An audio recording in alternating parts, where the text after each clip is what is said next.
Ladies and gentlemen, we have arrived on Championship Saturday. Welcome to In the Circle Live. I am Victor Anderson on his phone, checking out all the craziness going on. So I could friend and co-host Eric Lopez. See Ashton Slaughter off to your screen. Yeah, don't mind Ashton. He's stressing out. He's stressing out over Mavs Thunder going on in Game 3. That's kind of a big deal over here in Oklahoma City as well. So I heard they got a pretty good basketball team over there. Yeah. But, so if you hear Ashton yelling, if you hear Ashton yelling in the background, now it's understandable. Oh, so he's doing his best at Luka Doncic's impersonation. Gotcha. Duly noted. Got a lot to talk. That's not bad.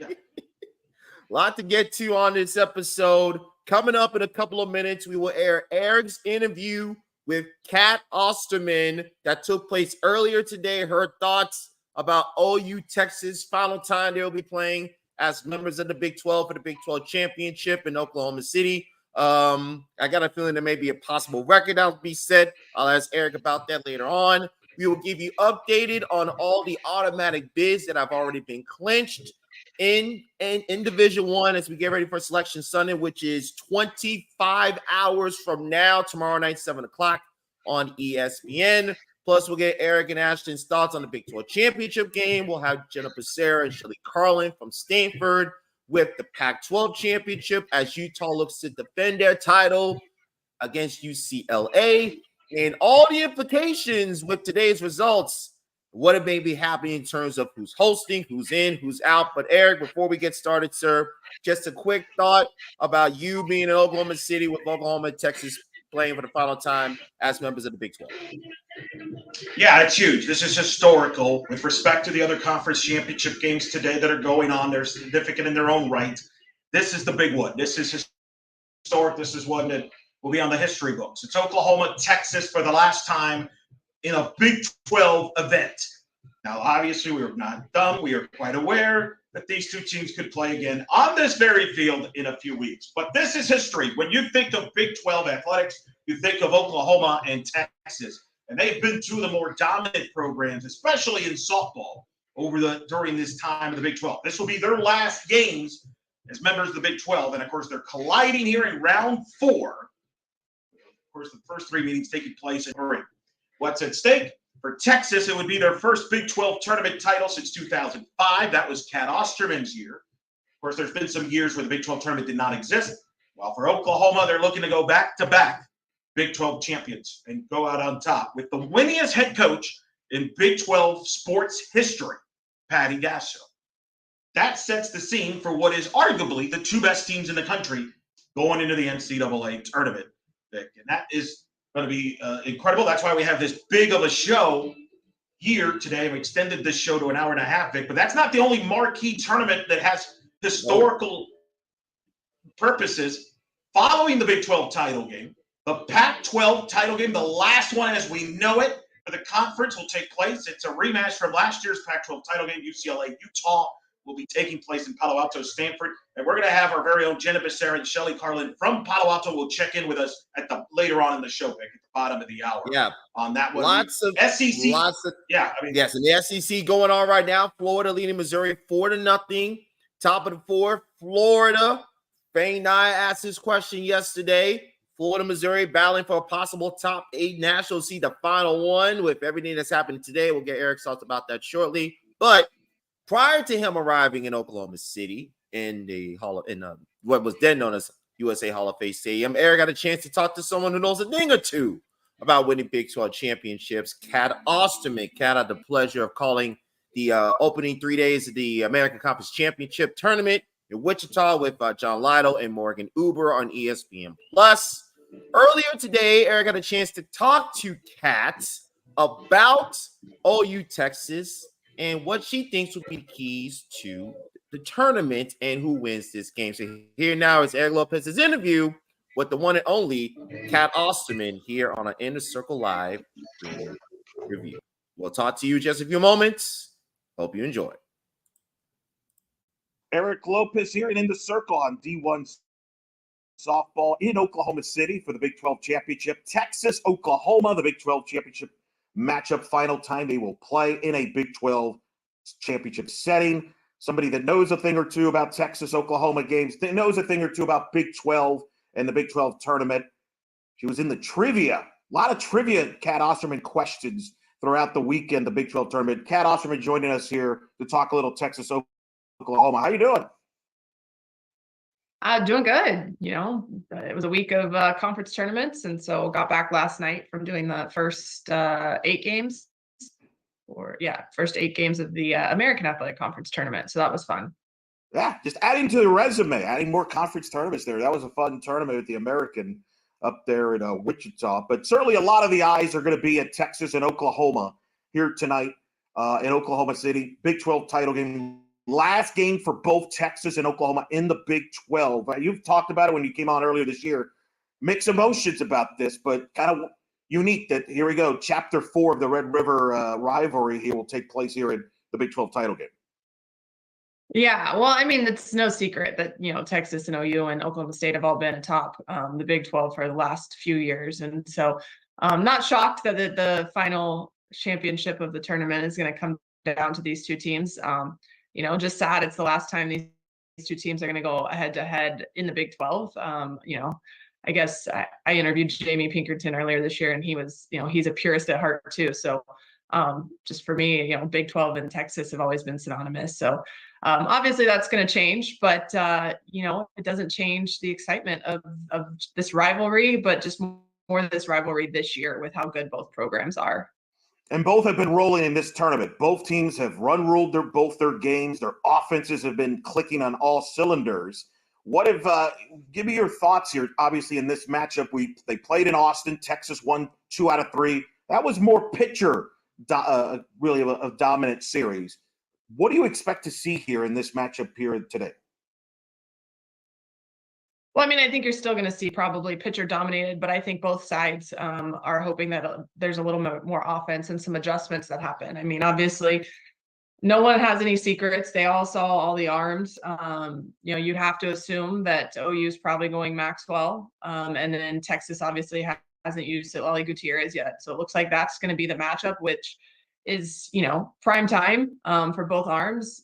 Lali Gutierrez has been clutch for Texas against ranked opponents. And, OU, I'm sure, has gone back and looked at film and what she threw when and how they need to make that adjustment. And, Texas has seen Kelly Maxwell plenty over the course of her career, both at Oklahoma State and now OU. And, but, I still think it's going to be a pretty pitcher-heavy matchup. You have 2 really good arms that are going to go to it. But Texas has had the 1 seed or the number 1 ranking for the last few weeks, and they've been able to keep it. That was Mike White's big thing is I don't want to rent it. I want to own it.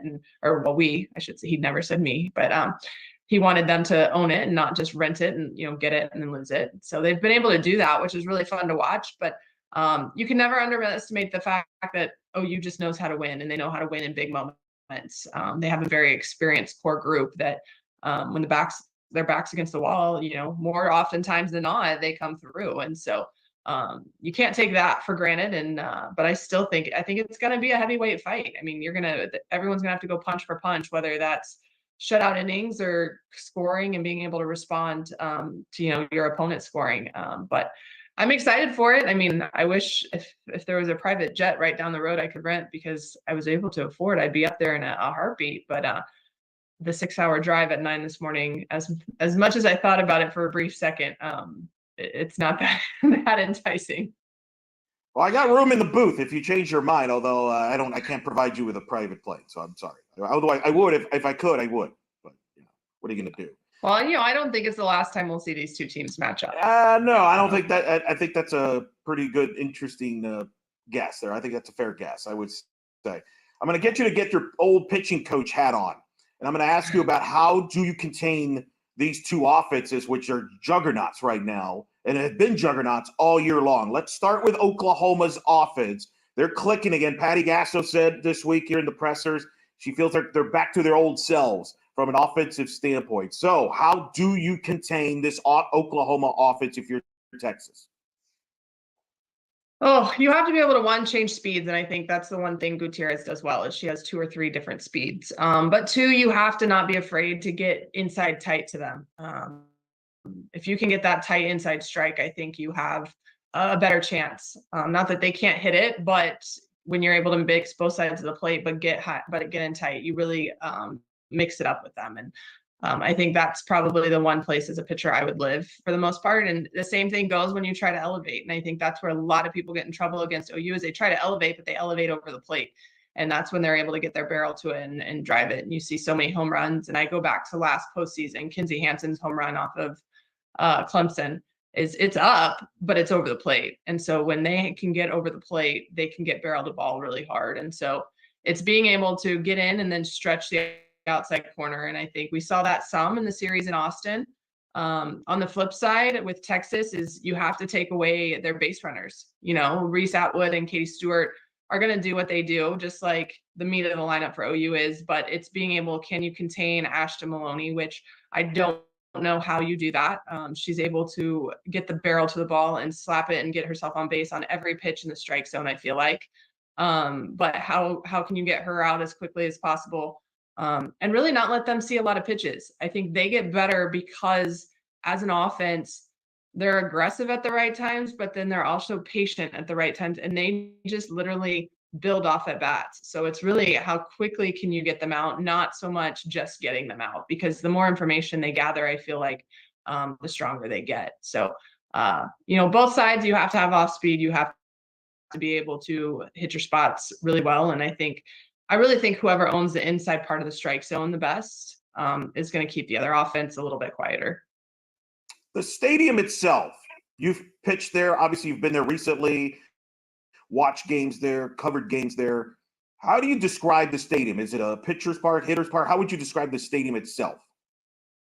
You know, I really think it's a fair ballpark. Obviously, the fence is 220 it's 220 straight around when we play internationally. I'm not sure if they keep it that for the World Series, but you know, I don't feel like it favors one or the other. And I just think the craziest part, and Natasha talked about it on the broadcast yesterday, is just how different it's changed, or it is, because, you know, when her and I faced off there back in the 2003 World Series, which I really don't like talking about whatsoever, when Tasha herself walked us off, you know, halfway down the foul line, it was grassy knolls, and it was, you know, everyone's brothers and sisters on cardboard boxes or rolling down grassy hills. And now seats have expanded all the way down into there, and now there's the second level. And you know, I think we had maybe one or two bleachers in the outfield towards the end of my career, and now obviously the whole outfield is bleachers out there. So it's pretty incredible what they do at that stadium. And I think the coolest part is just now it's its own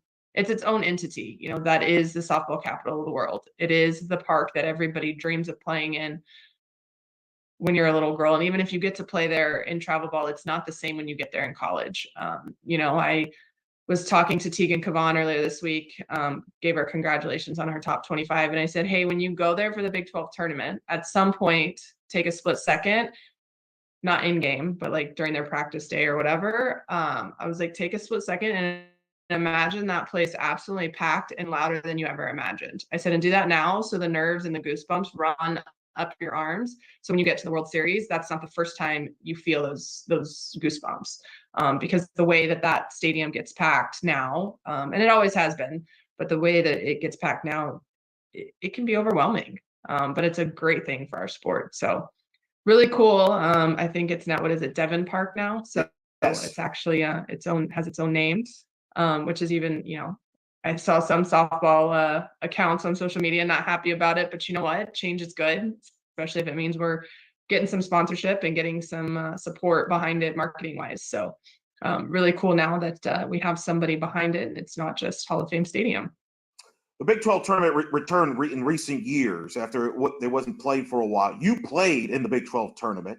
You won in 2005, which is the last time Texas won a Big 12 tournament. Again, there was a period of time where there was no Big 12 tournament, so it's not like this is this huge drought. What do you remember about that, winning that Big 12 tournament? Oh, I honestly don't remember. I'm trying to remember 2005. I know we beat OU, but I don't think it was for the championship. I think it was the semifinal. And I remember, if it's the same one I'm thinking, I mean, we won in 2002, 2003, and 2005. But I know 02 we beat Nebraska, and I remember that one vividly because it was our first one, and Kim OG was up to bat, was the last hitter up, and she had been like my arch nemesis all year, both of us as freshmen. So that one sticks out in my head way more than 05. But I know we beat OU, I believe, in the semifinal. And I just remember I didn't start the game and I had to go in. And I just remember going in relief, and the, it's the rivalry. You want to be in that game. You want to be throwing the punches. You want to be in the heat of the moment. But I just know every time we go up there, we were fortunate that it was in Hall of Fame Stadium, and it was a trial run. It was a dress rehearsal for the World Series, and to be able to be in that park and get familiar with it. So obviously, every time we were able to bring home the crown, we were excited about it. But the Big 12 has always been a fun tournament, always a competitive tournament. And like I said, I don't think OU was our final game in 05. No, it was Missouri. It was Missouri. Missouri. It was okay. Missouri. Yeah. Okay. So I am thinking right. So yeah, it was 05. Yeah, we played OU in the semis, and you never know what's going to happen. It's just the way it is. But I'm glad it's back, or it got brought back. Excited to see how it moves in the future, even with Texas OU leaving, but the Pac schools coming in, because it'll keep it a really competitive tournament and a fun atmosphere. Yeah, I'm looking at it here. MVP, Kat Osterman. There you go. That I remember. You probably remember that. You probably got how many trophies you probably have somewhere in your house with those Big 12 MVPs there, for sure. You mentioned that you're going to play in the Big 12 tournament. If Oklahoma and Texas get to the World Series in a few weeks, it'll be the same stadium. Is that an advantage? Is that to get used, playing there, or is that overblown? I think it's an advantage just in the fact that you're familiar with the field. So you're familiar with foul territory, the fence, things like that. It kind of feels like a home field when you've played there for 4 years, and at the time, like when you get through the tournament, it ends up being 20 games or whatever. But it's also a completely different atmosphere when you're talking about the World Series, because now you don't just have Big 12 tournament, you still, for the most part, just have your Texas fans and your OU fans or whoever else you're playing. Occasionally, you'll sprinkle in some fans from other Big 12 teams that are there to just watch. But unlike the World Series, where you have 8 teams that are coming from across the country, so their fans are there. Plus, now it's a destination. I was there not last year, but 2 years ago in 22, and I think it was Amanda Chittister and I were doing an appearance for USA Softball, and we had so many people say how this was on their bucket list. Like the World Series was a bucket list item that they just had to get to. And they really weren't fans of any team there, but they had been wanting to get to the World Series for so many years, and it finally worked out that they could. And it's just cool that, our sport and the championship now is a bucket list item for people. It's a destination for people to go to. And, some people go every year, even if their team's not in it, because they love college softball and what it provides. So that addition is a different element, to where even though you've played the Big 12 tournament or other games on that field, it is not home field advantage when you have, that many people in the stands, because it's not, that second level is not packed full for the Big 12 tournament. The loudness isn't there. Tonight, I think, will be kind of, probably the fullest it's going to be, because OU is not real far from Oklahoma City. So they do always get that slight advantage. But again, it's a different atmosphere when you're talking about the energy that comes from the surrounding elements. Sure. The field part you get comfortable with. You've obviously covered the Big 12 this year. It's the last year. This is the 1 year that it's going to be, the Big 12 is going to be like this. Obviously, with Oklahoma, Texas, UCF, Houston, BYU, new members. Talking to a lot of people here in the Big 12, they believe 6 to 7 bids to NCAA tournament, which would be the most since 2011. Texas, I think, going to be the number 1 national seed, regardless of what happens in this game. Oklahoma could be the 2, could be the 3. Maybe Oklahoma, if they win, maybe have to try to push for the 1 seed. Oklahoma stayed in the mix for a top 8 national seed. Baylor in, UCF, Texas Tech, BYU, all in the mix to possibly get in. Maybe 2 of the 3 get in. Who knows? What is your thoughts when you look back now at the 2024 Big 12 season?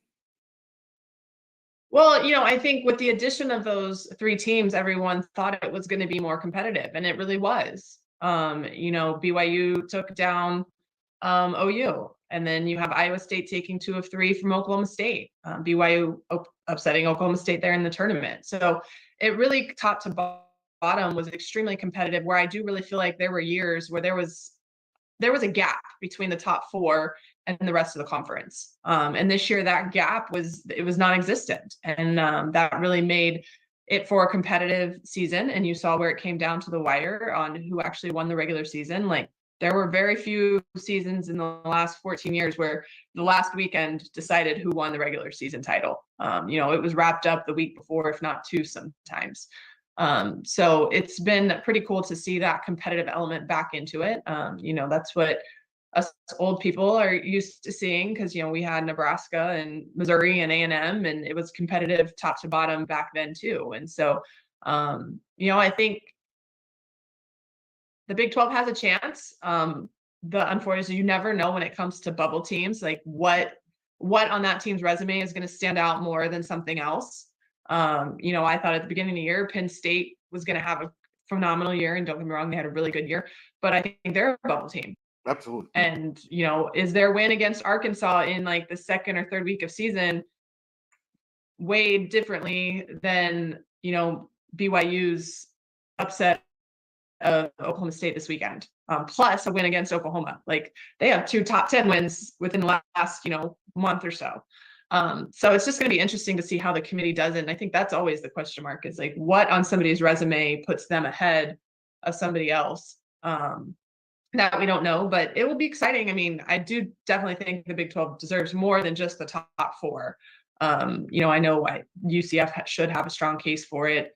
I think, you just look at the progress that Texas Tech has made under Craig Snyder, that Jen McFalls has done in Kansas. And, Gordon Egan's always had a strong program at BYU, but coming into the Big 12, they did some great things. And I really think, I go back, I got to cover their series against Texas, and they were very shorthanded. Violet Zavatnik was out in concussion protocol. If I remember, they had a couple arms that were out. Texas had to push it to a doubleheader to get all 3 games in. So therefore, not even a chance for arms to come back, which I think they were slated to possibly be able to throw if they had extended it, if it had stayed on schedule till Saturday. So as season went on, they got stronger once they got healthy too. So I think they finished on a really strong note. And, I know that too. I've been on that side when I was coaching at Texas State, where our last 10 to 12, we went on a run, and then that's really what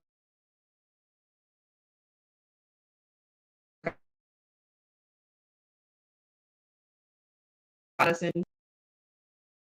There's so many things that play in your favor, and then other things that can't. So, but it's fun to, for Big 12 to have that conversation again, where it can be more than just 4 teams. Amen to that. And I got to figure all that out after this Big 12 title game. Figured it out for my last bracketology. 2 quick things. Give me a key player on each side that maybe people don't bring up, but could be the difference in this game. Well, I've said it since the first weekend of season. I got to call OU when they were down in Puerto Vallarta. I think Riley Boone is way overlooked, underrated. I don't know. I think more eyes are on her this year now, because she's a senior too. But I think what she does down there in the bottom part of the lineup, and I know Patty switched it up, I think, in the last couple of weeks. So I don't know if she's still in the 9 hole.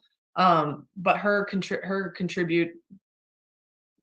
additions to what the offense is able to do, lost my vocabulary there, is, I think, sometimes not appreciated as much as it could be if she were a leadoff hitter. And then, for Texas, I think the talk has been so much about Reese and Katie Stewart this year that I think people are forgetting what Mia Scott's doing. So I think in the 2 hole, we'll keep an eye on Mia Scott, because I still think a lot of times her at bats and what she's able to do will help spark that offense. Last question. I'm not going to ask you to pick the game, but I will ask you to fill in the blanks. Texas will win if blank. Oklahoma will win if blank. Oh, let's see. Well, did I stump you? Yeah, well, kind of. I mean, I think OU will win if Citlali Gutierrez is not on. Okay. I think the downfall has been when she's off. It's not been just by a little bit. Now, granted, that's not the only way they can win, but Texas will win. Texas will win if Ashton Maloney can set the tone right out of the gate. There you go. Very good. I think that'll be a big difference too. I said Mia Scott, but I think Ashton Maloney moving to lead off is also a huge difference for Texas. Yeah, she sets the tone for that offense, and when they're rolling it, it's tough to stop for sure. There. That's Kat Osterman joining us here on In the Circle, the D1 Softball, as we preview the Big 12 championship game, Texas and Oklahoma. Thanks for joining me here to talk a little Texas, Oklahoma. No one better to talk Sooners and Longhorns than you, and I will stop asking you questions so you can get ready to watch the game. But enjoy it, and we'll talk soon. All right, sounds good. Thanks for having me.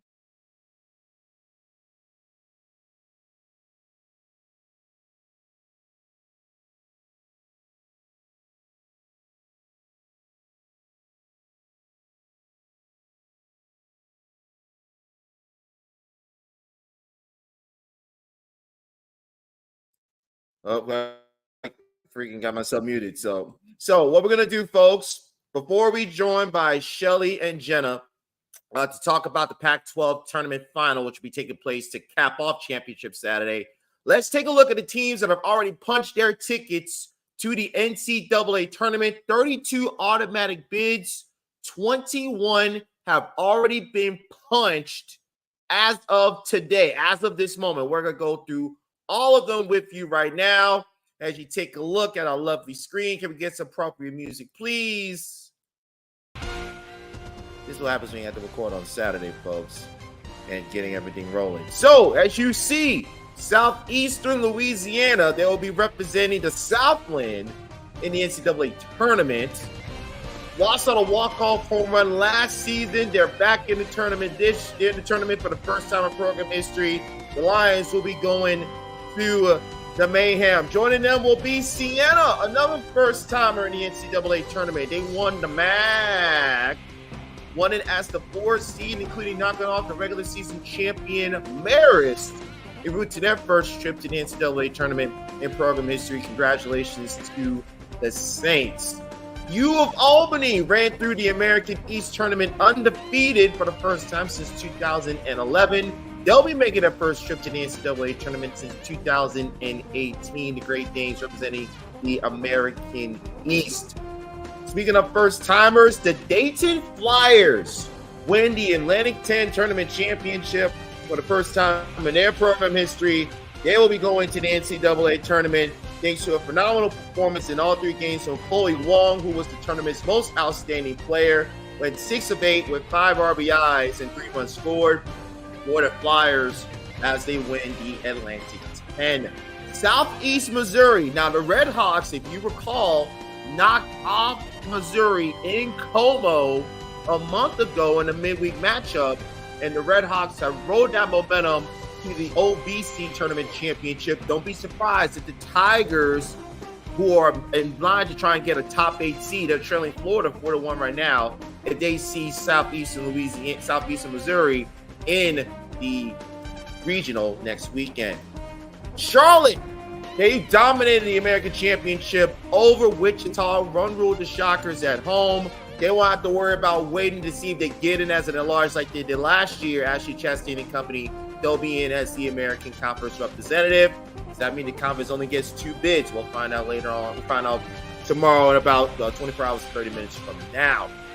If you see Boston in your bracket, y'all better be worried because the Terriers are playing some of the best softball of the season. Casey Ricard, top 26 Player of the Year finalist, Patriot League Pitcher of the Year, led the Terriers to another dominant performance. They will be a tough out for whoever faces them next weekend in the Mayhem.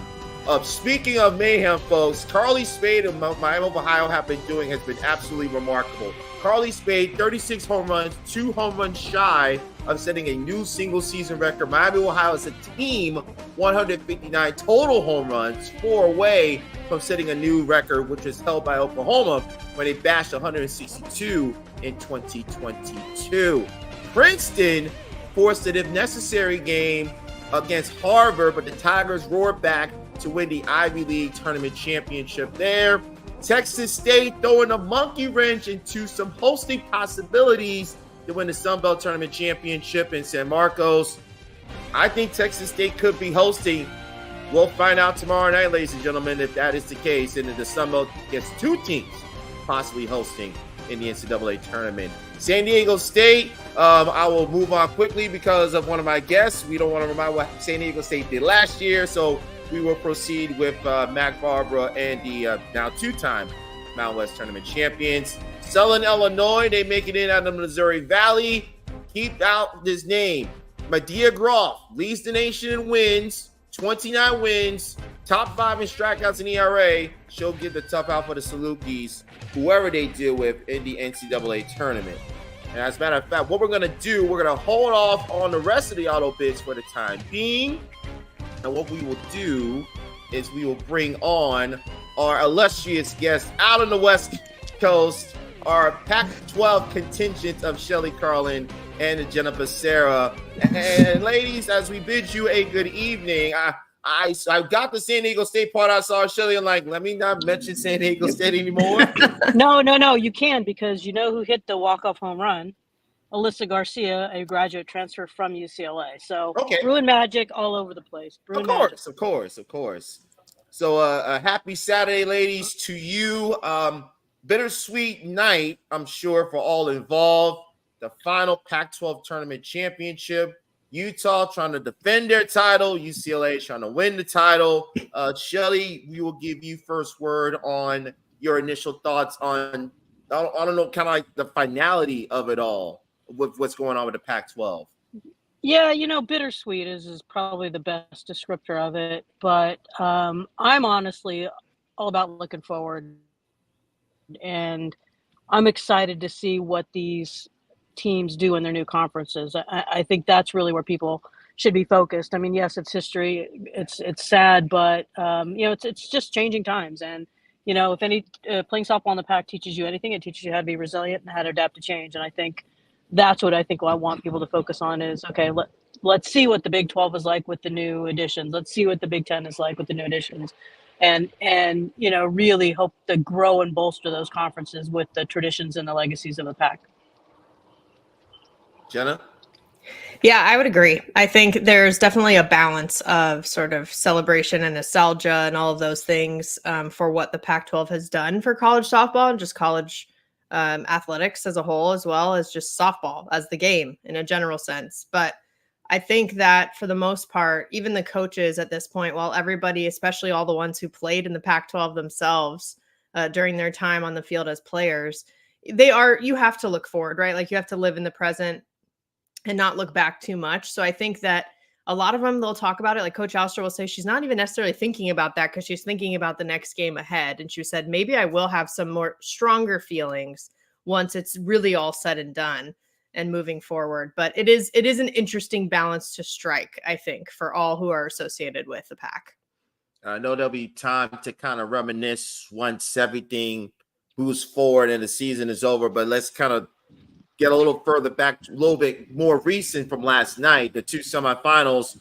Both of you came on here. You both made your predictions, and let's just say the people from Utah social media took notice of those predictions. So I will start, Jenna, with you, with Stanford and Utah. Your thoughts on Utah and finding a way to scrap enough offense to get themselves to another championship game. Yeah, and I think that's what they do. They put the ball in play and they try to create chaos. That's how Utah rolls. They also they just don't stop either. Like that's the thing is once they do that, they try to keep doing that. They have a lot of speed. That's something that they always tend to utilize. I remember chatting with Amy Hogue in the past in various interviews, and she would say, I used to not like the term scrappy to describe us because I felt like we were more than scrappy. There was more to us than just that. But over time, she said, if people are calling us scrappy and if what that means to them is that we are just relentless and don't let anyone take a pitch off, then you know what? I'm actually okay with that being associated with our program and how we do things. And I think that's what we saw. And I think really Stanford didn't do much offensively. You have to score to win. The only run they got was off of a walk RBI. That's not going to get it done at the end of the day. So it's just who's going to execute in the moment, even if it's a small thing. And that's what happens. And obstruction seems to follow the Cardinal around a little bit this year, but I thought this one was much more straightforward this time around with the play over at shortstop. And of course, Shelly, with your Bruins taking care of business again, coming from behind against Arizona. Shalise Palacios once again doing the damage versus the Bruins. And Jenna, you gave up a very interesting stat. She has hit 5 home runs against Arizona. All of them have either tied or given the Bruins the lead. Yep, in her career. That's right. My goodness. And Shelly, I'm sure the Bruin rubble was alive and well when she did what she did last night. And if any of you have ever been to the UCLA campus, outside of Poly Pavilion, there's a statue of John Wooden, and I hear that there are plans to put a statue of Charlize Palacios right next to him. That's how much she's meant to this program. I mean, magic doesn't even begin to describe it. I mean, this team is, and every team says this, they've been through a lot, but they truly don't care about outcomes. They are so focused on living in the moment, on being who they are, that it's scary when a team gets like that, because no matter how talented you are, there's so much of an X factor going on here that they're pumped, they're ready to go. They are super happy that Taylor Tinsley's back in the circle. And that said, and I know you're gonna ask this, so we're gonna make predictions later, but I think it's gonna be a battle with Utah tonight. And Jenna, I was going to ask you about Taylor Tinsley, her return back to UCLA. How big was it for the Bruins to kind of hold water with Tinsley out until she could return, for them to be in this position to take home another Pac-12 title tonight against the Utes? Well, yeah, and there's 2 parts to that, right? There's Taylor Tinsley coming in after not throwing for 2 weeks and going kind of right back into her rhythm with Charlize Palacios, who's a big reason why that was able to be done. But then there's also Caitlin Terry having held everything down in the meantime, throwing against Arizona State 4 times in a row within a week, and then throwing again, getting the start yesterday in the semifinals as well against Arizona. So because she was able to do that, that set up Taylor Tinsley to have her sort of comeback, if you will, her mini comeback yesterday. And that's what Charlize Palacios said to us after the game yesterday too, is it felt really nice to have the 3 of them back together. Obviously, she's that common denominator behind the plate, but just she felt like the maturity from both of them as underclassmen. Taylor Tinsley's a sophomore, let's not forget. And Caitlin Terry is a freshman, and she was freshman of the year in the Pac-12 for just having this type of grit. She said, Charlize was like, I don't remember that she's only 19 years old. KT does not seem that young. I talk to her like she's older a lot of times because of the maturity that she has. And so they have both, I think, from a mental standpoint, also peaked at the right time. We talk about like the execution and the physical aspects peaking at the right time. But I think mentally, that's what UCLA is doing as well. Yeah, and you don't see it, but and Jenny, you saw this a little bit last night. The Tinsleys and the Terrys, the parents, are probably as closer than the triad of Palacios, Terry, and Tinsley on the field. So if you watch the parents in the stands, they hang out together. It is really, really a special bond. And I think that's quite a bit of the reason why this pitching staff has been as successful as they have. With literally, they only have 2 arms. I mean, let's be real. They only have 2 pitchers. And to be where they are with 2 pitchers, I think is a testament to both what they've done on the field, but the support they're getting from the bubble, their family specifically. And one thing Shelly and I talked about too is just a couple people. So those are underclassmen who started their career with UCLA. Charlize obviously transferred from Arizona. Janelle Maonio made the move. Jadalyn Alchin. And these transfers have done nothing but boost the Bruins. And that's a hard thing to do, especially coming from within the same conference, having different types of cultures that you're coming from, bringing that all together. But some of them played together in travel ball, right? Like Maya Brady and Charlize Palacios played travel ball together, and they have some of those relationships. So I think just from a cultural standpoint, to be able to put that all together, that's also been a key for them, because that can go one of 2 ways when you have that kind of change. And not only that, you're talking about 2 players who didn't have much arms experience, especially with Terry. And you're asking them to shoulder the load of a team that has a lot of expectations, given what happened last year with the Bruins and all the veterans that they had on that particular roster. Well, I want to talk about Utah quickly. What is it about this team, Shelly, that makes Utah? They always find a way to be in it at the end. We saw them do it on that run last year when they won the inaugural Pac championship and Hillenbrand. They're doing it again this year. what is it about Amy Hogan, this Utah team? I saw them in the first week of the season in Clearwater.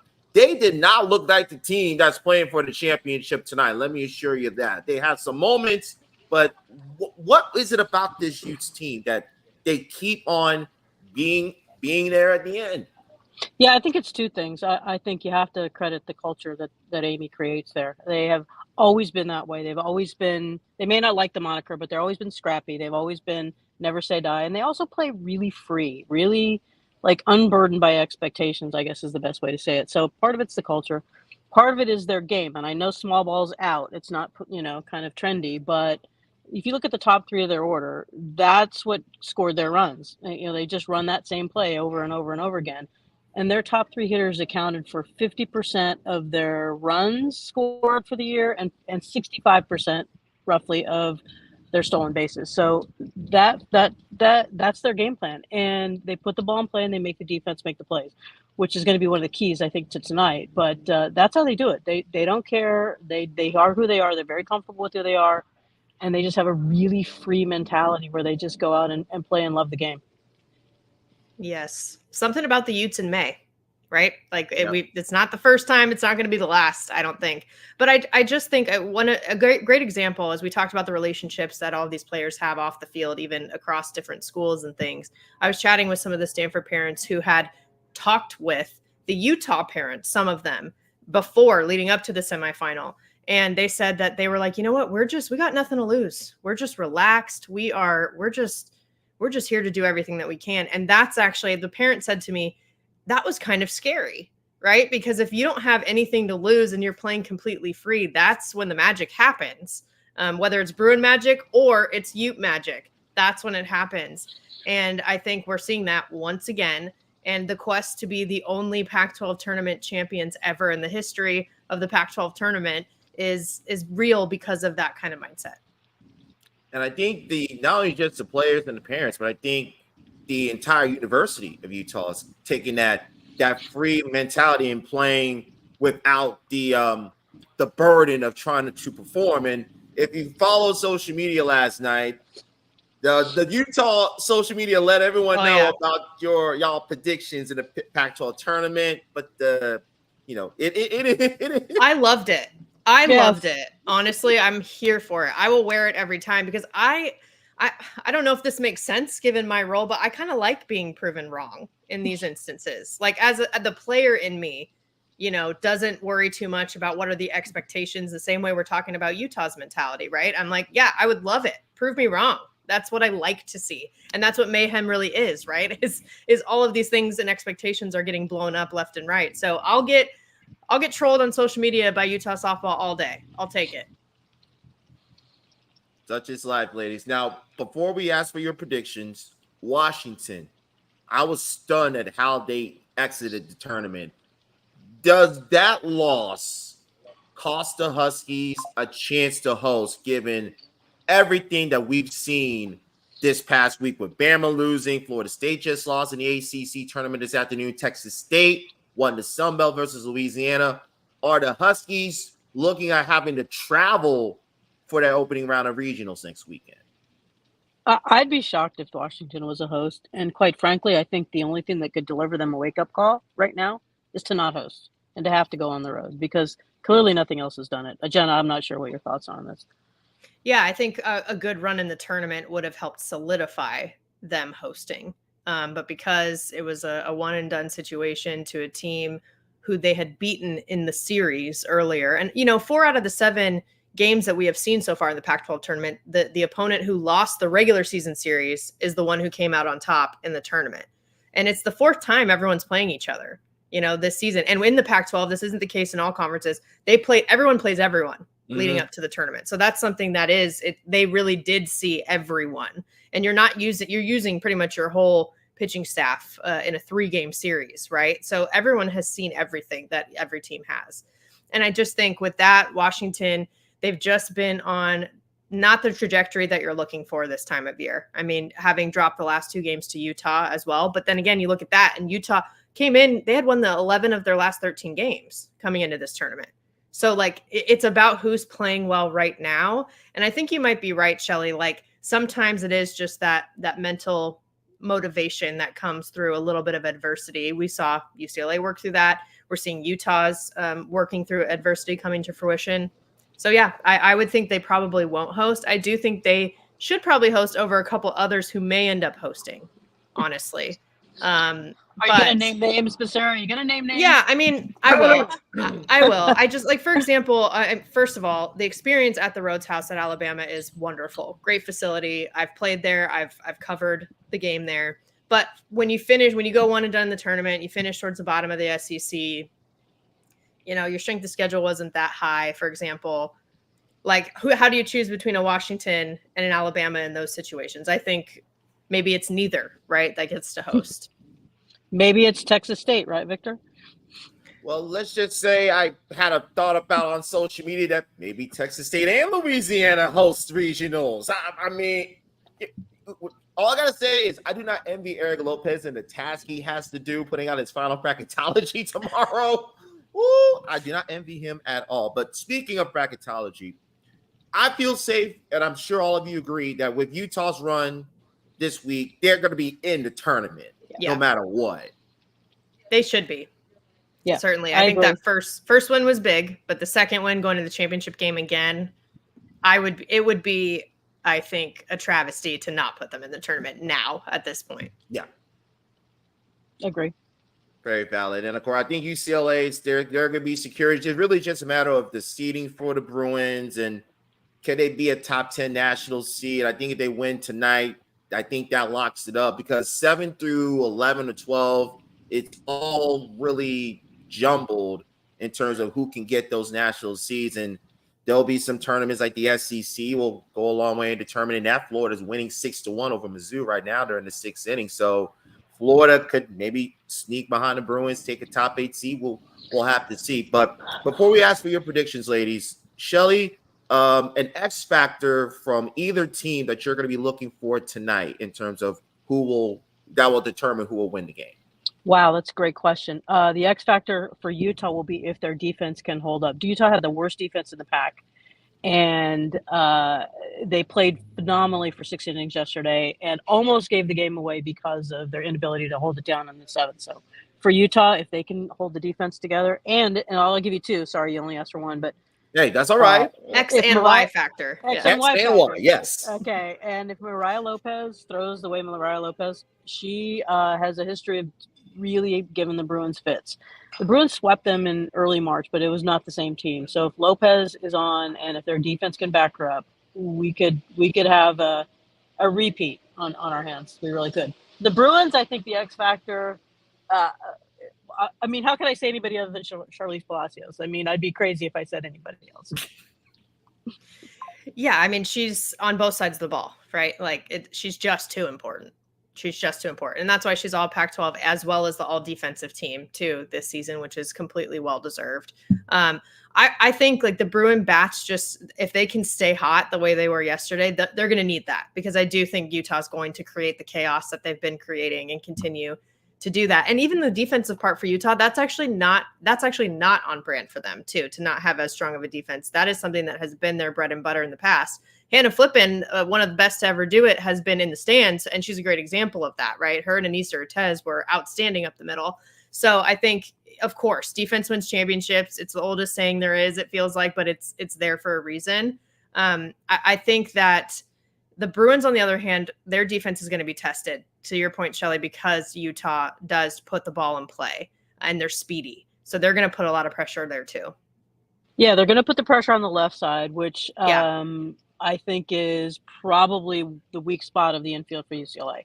And I'm not being critical of that, but it's just there. Maya Brady spent first 2 years in the outfield. She's only been shortstop for 2 years, so she's she's still I want to say learning a position, but she's not a Brie Perez. She's not kind of the history of Delaney Spaldings of the UCLA shortstops of the past.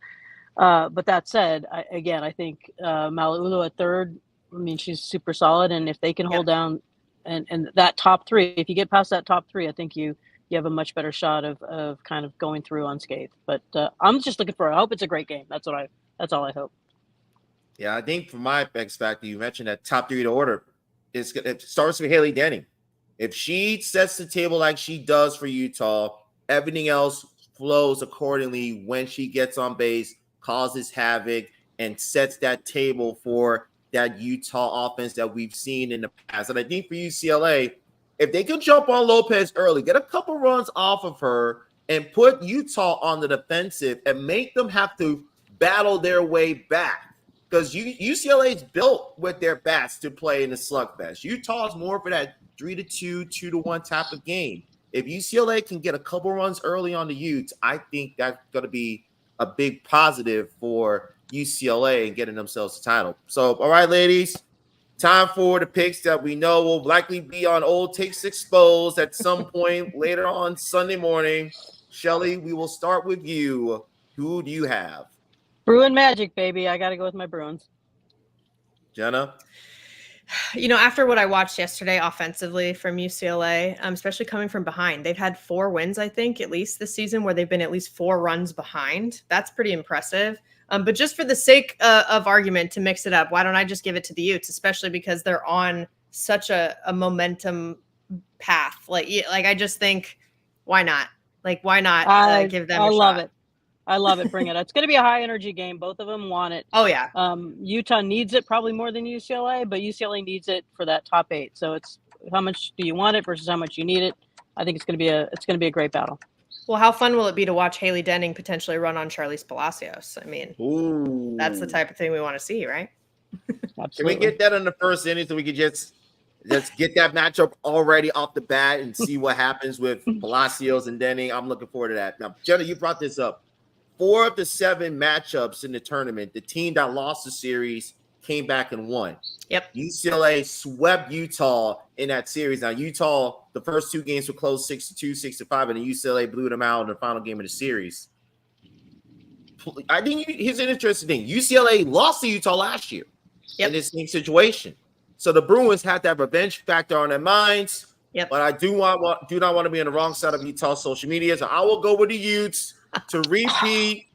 I got Haley Denning being the Pac-12 tournament most outstanding player. All right, then. Okay. All right, ladies. I know you have plenty of time to get ready, and we will see your smiling faces tomorrow for our Selection Sunday extravaganza, 6:30 Eastern, 3:30 Central on the D1 Softball socials, YouTube channel, you name it, you got it. We will talk to you, ladies. Enjoy your evening, and I hope we get some good softball over at Stanford tonight. Thanks, Victor. Thanks. Jenna Becerra, Shelly Carlin, our colleagues from D1 Softball, with our thoughts on the Pac-12 championship. Eric Lopez will be joining me in just a few moments to talk about the Big 12 and everything that's been going on. An update on the SEC championship right now. Florida's beating Missouri 6-1. They're in the bottom of the 6 in Auburn. Fang Nye brought up a question last night that if Missouri in the chat last night, if Florida played Missouri in the SEC championship game, would it be for the final top 8 seed? I think Missouri, I feel that might be the case. So don't be surprised if the bracket comes out tomorrow. Whoever wins this is the 8th seed. The loser is the 9th seed, because I got Big 12 with 3. I got the Pac I got Stanford as one of the seeds. I got Duke with 1. And then you got Tennessee, LSU, and then you got Florida, Missouri. So that's how I think it might play out, but we will have to see later on tomorrow. Back in Oklahoma City, we'll find out what's going on there. Ashton Slaughter in the house from Oklahoma City. That's Eric Lopez and wonders what's going to happen. Ashton, first and foremost, are all the TVs in your press box secure after what happened in Game 3? Yeah. I didn't want to make it too hard on the great people here at the Big 12 Communications staff here in Oklahoma City. So I decided to harness my chi, take a few breaths, and it's okay. Even though the Thunder lost, we still got a great day of softball ahead of us here, so can't complain. Especially, what better way for the Big 12 tournament to end with the final rendition of the Red River rivalry, Texas and Oklahoma. Both teams dominant in their 2 games in Oklahoma City. Ashton, let's start from the Oklahoma side. I kind of asked you this when we had one of our shows earlier in the week. Oklahoma getting back to their Oklahoma form, And they did that yesterday versus BYU, jumping on the Cougars early and dominating BYU and getting ready for a run rule. What was the most impressive thing you saw from the Sooners in their semifinal yesterday? Yeah, I think like you just said there, and kind of like how we talked about earlier, they just had their swagger, and I think that's a thing, you know, more so than anything that they do on the field, actually playing the game. It's whenever you watch them on the field and their moxie, their attitude, and that swagger that they have. I mean, when the Sooners have their swagger, and when they get their swagger back, they're definitely a scary team to play, and we saw that yesterday. I mean, it seems like that, like how we kind of talked about, they're coming in with some vengeance and with something to prove. So, Whoa, wait a minute. guess. Hold on. Wait, time out. Wait. Time out. Eric, get in the camera. Slide Ashton now. Wait, hold on. Yes, Wait a minute. Do we is that who I think I'm seeing here? Oh, What's up, there he dudes? is. Are you There ready? he is, ladies and gentlemen, the voice of the 3-time national champions, internationally recognized as the best voice in the game today, the one and only Chris Plain from the How about Sooner that? Sports Network. What's up, my brother? How you doing? We can all look. We can all be in here. There you go. See, no one has to there read we go. except for, Everyone can be in the shot at the same time. Yeah, nice to meet you. Hey, Look at this. one thing I did want to say, we miss you here, right? Wish you could Thank have been here because was it 4 years ago when you got to come to the You World got here in Series? 1921. Yes. 21. This is going to be a fun one tonight. Oklahoma has really been searching for something, and it seems like they found it. It's not like this team hasn't tried. It's not like this team has lacked effort. They've lacked execution. Excellence in execution. I believe, who was that? Bret Hart? the Hitman Hart. Hart. Bret Hart. Hitman I don't Hart. want to get any marks for that. But they've looked sharper. And it's wild because, there's sometimes I think a bit of a fight within the fan base about, is it pitching? Is it hitting? Is it, just content? But I mean, how else could you not be happy with winning 3 straight titles? So I'm a big believer in this team finding, quote unquote, its mojo, because these last 3 games now have been much more like the Sooners we've seen. Let's see if it lasts. Let's see if it continues. All right, let me ask a question then. I know because Vic has a bunch of questions for you, so I'll just have one question for you, and I'll let you two talk. We're, 40-some minutes away. Mhm. I've said this at the Open. I think this is a historic day for both Oklahoma, for Texas, for the Big 12. So much history with the 3 of the entities, Oklahoma, Texas. How do you feel right now? This feels big. I know every championship's big and all that, but this feels historic. This feels like something that you're going to be talking about. We're going to be talking about 20, 30 years from now that we were here. Yeah, and by the way, I'm going to do the same thing that I do when I'm driving in my car and I have Bluetooth on. I lean in and yell into the radio like it's going to make a difference. I think Eric's really onto something. This is, Coach Gasso has said it a lot. She's a Big 12 coach. 30 years of her career, that's all she's known. I was going through trying to find some of the box scores of the early games. There's incredible history in softball in the Big 12 because in 1996, when OU won the very first Big 12 tournament, it was the first Big 12 championship that Oklahoma had won as a program. They had kind of struggling a little bit in football during that time. Basketball was pretty good, but softball was the first program to win a Big 12 title. So, I was joking with Coach in our pregame show that we just knocked out. I told her, I'm like, I've been fired up all day long. I'm like, I don't know what you do. She goes, I rinsed off my front patio. I took care of business in the yard so I wouldn't think about it. So she's calm and cool. But for me, it's a really cool moment to have on this stage. Weather looks like it's going to cooperate. There's a few storms around us, not to jinx anything, but it's got the making of a really special night. And for not only for it to be the final Big 12 championship, potentially for Oklahoma, but to do it against Texas, given how things went in Austin about a month and a half ago, I'm sure there's that extra motivation for Coach Gasso, for the rest of the team to kind of get that small measure of payback against the Longhorns and how things went in Austin a month ago. Yeah, it's it's still wild to me, and I know that you spend a lot of time on social media. Maybe we all need to have a conversation here, Yes. but it's very combative. It seems whenever things go poorly for any of the high-profile teams, and maybe I'm more sensitive to it because I see so much of it. And it was an S storm from all sides whenever Texas won that series. I mean, it's still amazing to think that Oklahoma had never lost a Big 12 series, right? They had never lost a Big 12 series. So I love to see how they continue to battle adversity, right? It wasn't like they beat Texas and they righted the ship and everything was great, because they hadn't been playing great. They weren't losing games, but you were just kind of missing that little something. And I think that they've been searching for it. So maybe they found it here the last few days. That's a look of urgency. You okay? Got a big time gas? You don't like the. You told us you don't like the chair. Yeah, no. I don't like the chairs around here. That's the one place where they skimped on us, where the chairs up Just here. for the record, it's not that we didn't offer him a chair. He just doesn't like. I don't like it. Look at these things, man. You can't even adjust them, bro. You can't even adjust Look here. But Look here, Frank. You be giving me a seat like that, I'll be slipping and sudden and falling my butt off the edge of the chair if I'm in one of those. I can't be working with that. And also, I have an incredible amount of nervous energy, so this is my way of calming down before I go on the air. So talk to you. Well, we're glad we're able to give you a channeling of that nervous energy that you have, sir. Kirsten Deal. She has probably been the most important Sooner pitcher, at least from my vantage point, in the last month. We talk about Maxwell, rightfully so, and Keeney and Nicole May, but how important has Kirsten Deal been to what Oklahoma is starting to round back into getting themselves for a chance to win another national championship? As big of a key as anyone. I think we hadn't seen her best when she's coming out of the pen, and Oklahoma has consistently, done that. In this down the stretch, she did it in the Saturday Bedlam. They brought her out of the pen, I want to say, in the Sunday Bedlam too. She just, I don't know what it is. She just seems to be more comfortable starting. And you saw what she's capable of yesterday. I mean, she's getting a little attitude, which is a good thing that you want from your pitcher. She's a perfectionist. She was mad after giving up the 2-run homer yesterday, and coach was like, you need to calm down. You just 2-hit a really good lineup. It's okay.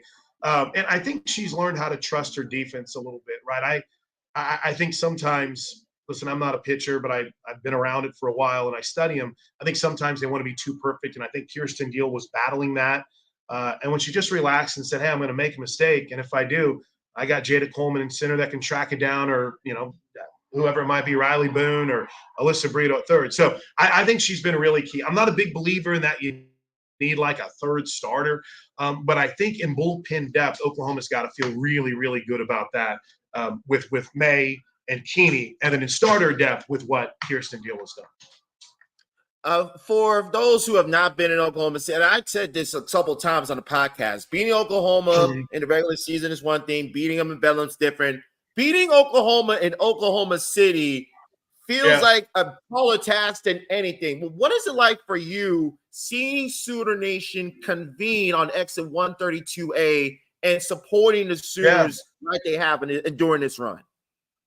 Yeah, I mean, I don't know if I could risk any trademarks here, but I mean, you look out the window, I mean, you can see it's already, pretty much a crimson-clad group here. They've done an incredible. They just introduced like the Oklahoma. You can hear the roar from them, so it's really cool. It's really cool. Now, Oklahoma hasn't played here as much, Victor, as they've played in years past. Last year, I want to say they hosted a series. Auburn came here and played here. They played Texas in the Friday game, but this year, they only played one midweek here. The game against Tulsa, and played the Friday game against Baylor. So, but again, you're playing in a place like Love's Field that is similar to USA Softball Hall of Fame Stadium, now Devon Park, in a lot of ways. So for me, it's really, really cool, right? Because you see the energy and the enthusiasm and the passion. And I think they need him to show out tonight. I don't think they're opening the upper deck. They did a little bit last night. Maybe that'll change. The Thunder are in the playoffs right now, but they're on the road. OU baseball's playing. But yeah, it's a great crowd, and it's going to be enthusiastic, and it just fires me up. Sorry, we can stand. This is great. All right, I'm sorry. Let's give him one more last question. He'll be on the air in about 10 minutes. I want to talk to Vic. I can talk to Vic, but I do have a pregame show in 10 minutes, Vic. What else? So we'll let you tend to the pregame show. One final question before I let you go, Chris. We always appreciate your time. Who is the one Sooner that you want to see today really show out and be that difference maker? We talk about Jennings and Coleman, and rightfully so. Who's the one Sooner that you want to personally see have themselves a breakout championship game against Texas? I see my man Mark Vigil shout me out, and I think that any softball fan that covers the Sooners or follows the Sooners would say one of the great challenges in this lineup, in this run, has been Sid Sanders. You know, where has she been? Her batting average is off, but her on-base percentage is ridiculous, man. She's drawn a lot of walks. She's really good at first base, but she's just not hitting. Had a rough day yesterday. And it's not a technique thing. I watch them in the cages. I watch her in pregame, and man, she's crushing it. She's ripping it. So if there was one player that, for me, I wish could, be the star tonight, it would be her. Like a 1A might be a Hannah Core who's starting to hit the ball well. Because I think you're going to see – I think it'll be interesting tonight. I think Coach Gasso might give the Hannah Cores of the world a little bit more of an earlier opportunity. Maybe even Avery Hodge could get a start here tonight, depending on who Texas starts. And I know that, listen, they want to win the Big 12 championship. They want to beat Texas. But I also know she wants to make sure that they're ready for this type of setting where Oklahoma hopes to return to in June for the World Series. Well, Chris, we All right, always Chris, appreciate enjoy you the broadcast. bringing us third. Vic missed. This is my guy. I miss Vic. Thanks for having me, Vic. I appreciate it. All right, Chris. Have a great Thank you, broadcast, Chris, brother. as always. Chris The great Chris Plank, the voice of the Oklahoma buddy. Sooners softball team on the Sooner Sports Network, joining us. And hey, I mean, this is the beauty of being live, ladies and gentlemen. We get people in the arena to come on and talk to us for a few moments. By the way, it is final in Auburn. Florida has won the SEC tournament title. They knock off Missouri 6-1. Mr. Lopez, your initial thoughts? Does that win give Florida that final top 8 national seed? Yes, 100%. They're a top 8 seed. I don't know where they'll be seated at. I will actually make this announcement here. Me and Mr. Justin McLeod, who's in Auburn, Alabama, covering the SEC tournament, him and I will record a Nerdcast after the Pac-12 tournament. We're going to record a Nerdcast. Vic is going to be on rim number. What rim are you going to be on at that point, Vic? What? Sleeping.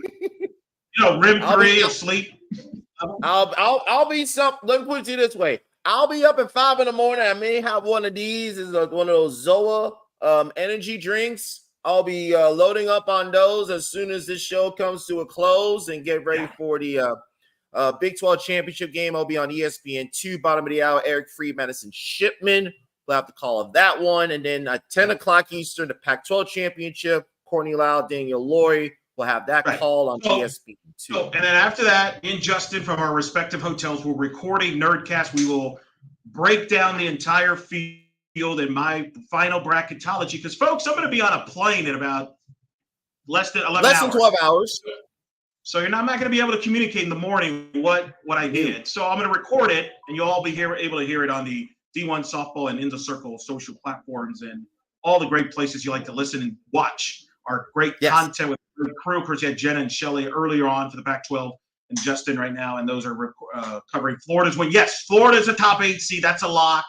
I think when you look at the top 8, Texas is a lock, Oklahoma's a lock, Tennessee's a lock, Florida is a lock. I think one, if not both, Pac-12 teams are a lock.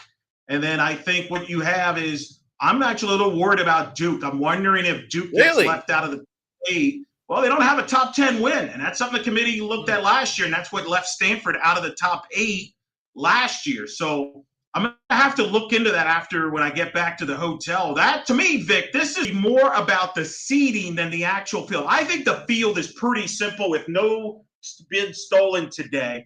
I actually think from selecting the 64, it's a pretty simple field. I think there's maybe one spot with a couple teams. Like, for example, I think there's 63 locks, and it should be anyway. And I think there's one spot left, and it might be between Florida Atlantic, BYU, and Indiana, something like that. I think that's what we're looking at. I think the SEC will probably get all 13, although I think Ole Miss may get left out too. They shouldn't be an automatic lock, but I think they might go get in. But 45 RPI. You got 6 Big 12s. I think you got 6 Big 12s that'll be in. Maybe 7 if BYU gets in. Remember, BYU has 2 wins over Oklahoma State, has a win over Oklahoma. So you got BYU if they get so if the Big 12 gets 7, it will be BYU, not Kansas or Texas Tech. Do I have that correct? Well, Texas Tech's it. I have 6 in. Texas Tech's in. Okay. And then I think BYU could be number 7. And then ACC has 5. Yeah, Kansas is out. And then Big Ten is at 3. I don't think Indiana gets in. I mean, I could see them being a conference, but their non-conference schedule and overall schedule is horrific. The Big Ten shouldn't get more than 3. I mean, there's Division II conferences that should get more bids in this field than the Big Ten, but that's another story. I would say so. I think this is actually a simple field to pick, a simple field. And I think the host is pretty much done. Certainly, Texas State will have a voice. I find it hard to believe that the Sun Belt's going to get 2 teams as their host. I actually don't think Florida State's the team they would. If Texas State were to host, and again, subject to change on the Nerdcast. Because I've talked to some people on social media, Eric. They said that if Texas State hosts, it might be the expense of Texas A&M. That could happen. That's an easy flip. I don't think it's at Florida State's expense. By the way, I know they had a tornado in Tallahassee. Sources have told me I think they think they'll be okay if they host to still host, but certainly thoughts there in Tallahassee. But I agree with that. If they want Texas State to host, you just flip them with A&M. Because either way, you're going to need each other. Because I think Baylor will go to Louisiana. Louisiana's going to host. So I think Baylor will go there. And then it's what do you want to do as the committee? Do you have A&M hosting Texas State or Texas State hosting A&M? And if you've followed my bracketology all year, I've had Texas State and A&M paired together. And I actually think from a seating standpoint, it makes a lot of sense either way. And we'll break that down more in the Nerdcast when we record that overnight. When you wake up, we hope to have it up first in the morning for you Sunday morning on that. So to me, that's the stories from the field of 64. But here we are. In fact, let me give you a quick vantage view here. We're about Mr. Plank did a phenomenal job of setting up the scene, if you will. We bring the laptop up a little bit, lift it up a little bit, right there, and point it more towards the crowd. Tilt it down. I'm directing Eric here, ladies and gentlemen. So this will be an experience. And then point it more. You can see that crimson contingent that Chris Plank was alluding to when we had him on live. And absurdly, there'll be some burnt orange down below. A phenomenal atmosphere over at Devon Field, formerly as USA Softball Hall of Fame Stadium, as we're about 17 minutes away from first pitch. We're gonna wrap things up in a few moments because they're gonna have the national anthem, introduce lineups, and get ready for first pitch. Some notable things we do want to talk about, Eric. Omaha has won the Summer League for the 2nd straight year. They took 2 straight from South Dakota State. So Omaha will be the automatic bid from the Summit League. Cameron Meyer, guest on the podcast, by the way, doing a phenomenal job there, winning the tournament. You mentioned Florida winning the SEC championship. So our congratulations to Tim Walton and company. UNC Wilmington wins the Colonial, 2nd time in 3 years for the Seahawks. They won twice versus Campbell to take care of the championship there. And that's most of and the rest of the bids can be finalized later on tonight. That's big, Omaha. I didn't know about that. I think we're on schedule, Vic, to have every conference tournament, every conference champion decided today. Normally there's 1 or 2 left over on Sunday. Do you have an update on the A's son? North Florida is playing Florida Gulf because it was an extra innings last I checked. I know you've been following that a little bit as well. The A's son, as of right now, Florida Gulf Coast has won the A's son championship on a walk-off home run from Neely Peterson. The Eagles and David Darius back in the NCAA tournament as they walk off for Florida 7-6, and they win the A's son championship. So congratulations to David Darius and company. as they knock off North Florida to punch their ticket to the NCAA tournament. So Florida Gulf Coast will likely head to Gainesville for the opening round of the NCAA tournament next weekend. What a story for Florida Gulf Coast there. Of course, you had the damage from the hurricanes just over a year ago. They rebuilt, and then now the NCAA tournament. Congratulations, Coach David Darius, for his making and getting that bid. I feel for Jeff Conrad, who's a friend of the show, the UNF. They had a heck of a run there. So that's why I reacted that way. Nothing against FGCU. I like Dave. Good for him. That's a good story. He'll be in Gainesville or Tallahassee. It'll be interesting to see if they're a 3 or a 4 seed there out of the A-Sun. That is not necessarily great news for FAU because that clogs up another potential Florida spot. So that could be interesting. But FAU, if they get in, they could potentially bust to Tallahassee. They could. But you also have UCF in play here. So UCF could go either Gainesville or Tallahassee. And UCF, I think, is ahead of FAU. And so they're going to get one of those spots. I think if you're FAU, you're probably hoping Florida Gulf Coast drops to a 4. I don't know if that's going to happen, though. We'll see. Maybe somebody in Florida will actually fly for a change. How about that, man? Hey, what a novel concept.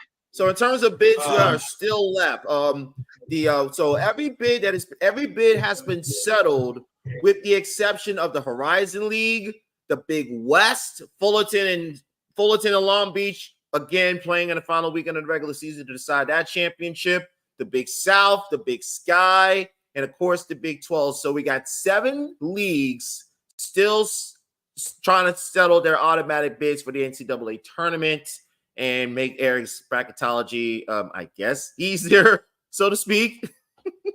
Yeah, I don't anticipate being up as late as I was last year, that's for sure. I mean, although the UCLA game is important, I think UCLA might need that game to secure a top 8 seed. I think you mentioned that earlier. Oklahoma, Texas, Tennessee, and Florida are locks. Florida's a lock. That's 4. I think one, if not both, Pac-12 schools will be in the top 8. That's 6. And then you've got Duke, you got Missouri, you got LSU, you got Oklahoma State for 1 or 2 spots. Wow. So you got Florida. So Florida is a lock in your mind as the top 8 seed. What else you want them to do? What else you want them to do? They finished second in the conference. Not that matters. The committee doesn't look at that. They just won the SEC tournament. And we know from history they do value that. They do. By the way, so I think Florida's definitely a top 8. I agree. Yeah, but we'll see what happens tomorrow night. By the way, Long Beach State, they're up 4-3 on Cal State Fullerton. They're in the bottom of the 6th. Long Beach State has to win both games to win the Big West championship. They've done that before. Yeah, last year. So we will keep you updated on that. Final thoughts, Eric, and your prediction for the Big 12 championship tonight. Oh, do we know the pitching matchups? We are efforting to get those as we speak. Been running around, so it's been a little different. But boy, it's been a packed show, which I appreciate Cat Osterman, and Chris Play. It's pretty heavy, and then Jennifer Sarah, Shelly Carlin. That's got to be a record for a show, Vic. For a live stream, yeah. And we got one more live show, reaction show. We got a reaction show Sunday night. We have the pitching matchups. It will be Gutierrez versus Maxwell. That'll be getting the ball tonight. Yeah, that's what Kat said earlier in the show, so that makes a lot of sense. Should be fun. I'm going to go Oklahoma. Close. 3-2. Oklahoma 4, Texas 3. We both agree. Yep. Sid Sanders, I think, gets a big hit to get the Sooners the victory in the Big 12 championship. Keep it on In the Circle YouTube. We're going to have post-game reaction and celebration from this historic championship game between Oklahoma and Texas. We'll have reactions there from both sides. Hopefully, it's definitely the winning side on that one. Check all your social media platforms for all that. Also, make sure Sunday night, reaction show, 7 o'clock Eastern. It'll be on D1 Softball. Me and Jen will be the host. 6:30, sir. 6:30 Eastern. I don't know what time zone I'm in.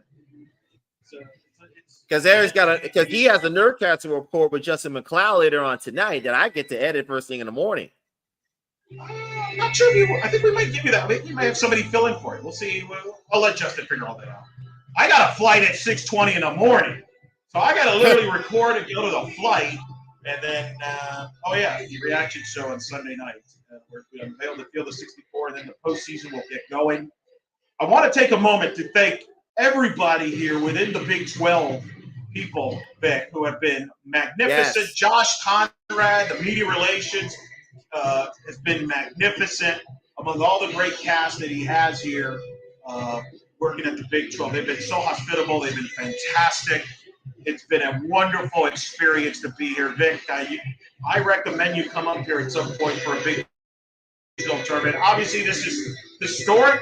It'll be the last one with Oklahoma and Texas, and the first one with UCF, and certainly BYU and Houston. This was a conference tournament. It'll be memorable. Think back to Iowa State coming from and against Texas Tech, where Texas Tech comes all the way down up from 6-0 deficit to win it on a walk-off.